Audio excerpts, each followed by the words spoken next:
আসসালামু আলাইকুম ওরহমতুল্লাহি ওবারাকাতু। মহান আল্লাহ পবিত্র কোরআনের সূরাতুল বাকারার ৪৫ নম্বর আয়াতে বলেন, তোমরা ধৈর্য ও সালাতের মাধ্যমে সাহায্য প্রার্থনা করো, এটা বিনীতগণ ব্যতীত আর সকলের নিকট নিশ্চিতভাবে কঠিন। আজ ২৬ ফেব্রুয়ারি ২০২৫ রোজ বুধবার, ২৬ শাবান ১৪৪৬ হিজরি ও ১৩ ফাল্গুন ১৪৩১ বঙ্গাব্দ। সালাত ইসলামের অন্যতম প্রধান স্তম্ভ এবং মুসলিম জীবনের অপরিহার্য একটি অংশ। এটি শুধুমাত্র একটি উপাসনা নয়, বরং এটি একজন মুমিনের আত্মশুদ্ধির মাধ্যম এবং আল্লাহর নির্দেশ পালনের একটি গুরুত্বপূর্ণ উপায়। যথাসময়ে এবং যথাযথভাবে সালাত আদায় করা অত্যন্ত গুরুত্বপূর্ণ, যা কোরআন ও হাদিসে বারবার উল্লেখ করা হয়েছে। ইসলামে সালাতের জন্য নির্দিষ্ট সময় নির্ধারিত রয়েছে। আল্লাহ তাআলা পবিত্র কোরআনে বলেন, নিশ্চয়ই সালাত মুমিনদের জন্য নির্ধারিত সময়ের মধ্যে ফরজ করা হয়েছে। সূরাতুল নিসা আয়াত ১০৩।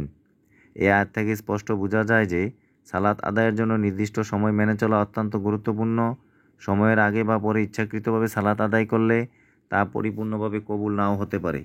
রাসূলুল্লাহ সাল্লাল্লাহু আলাইহি ওয়াসাল্লাম বলেন, আমার উম্মতের সালাতের সর্বোত্তম সময় হলো তারা যখন সালাতের নির্ধারিত সময়েই তা আদায় করে। তিরমিজি হাদিস ১৭০। যথাযথভাবে সালাত আদায় মানে হচ্ছে শুদ্ধভাবে অজু করা, সুন্নাহ মোতাবেক কিবলামুখী হয়ে দাঁড়ানো, খুশু ও খুজুর সাথে ধীর স্থিরভাবে নামাজ পড়া, সালাতের প্রতিটি রুকন যথাযথভাবে পালন করা। রাসূলুল্লাহ সাল্লাল্লাহু আলাইহি ওয়াসাল্লাম বলেন, তোমরা এমনভাবে সালাত আদায় করো যেমন আমাকে সালাত আদায় করতে দেখো। বুখারী হাদিস ৬৩১।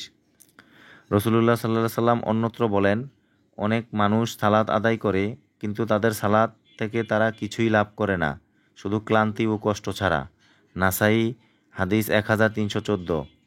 এটি প্রমাণ করে যে যথাযথভাবে সালাত আদায় না করলে আল্লাহর কাছে গ্রহণযোগ্য নাও হতে পারে।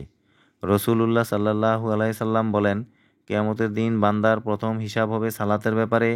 যদি সালাত ঠিক থাকে তবে তার সকল আমল ঠিক থাকবে, আর যদি তা নষ্ট হয় তবে তার সকল আমল নষ্ট হয়ে যাবে। তিরমিজি হাদিস ৪১৩। সালাতের গুরুত্ব অপরিসীম। এটি শুধু একটি ইবাদত নয়, বরং মুসলিম জীবনের মূল স্তম্ভ। যথাসময়ে এবং যথাযথভাবে সালাত আদায় করলে দুনিয়া ও আখিরাতে কল্যাণ লাভ করা যায়। তাই আসুন আমরা সালাতের প্রতি যত্নবান হই, নির্ধারিত সময়ে এবং খুশু খুজুর সাথে সালাত আদায় করি, যেন আমরা আল্লাহর সন্তুষ্টি অর্জন করতে পারি। মহান আল্লাহ আপনি আমাদের সবাইকে সালাত যথাযথভাবে যথাসময়ে আদায় করার তৌফিক দান করুন। আমিন।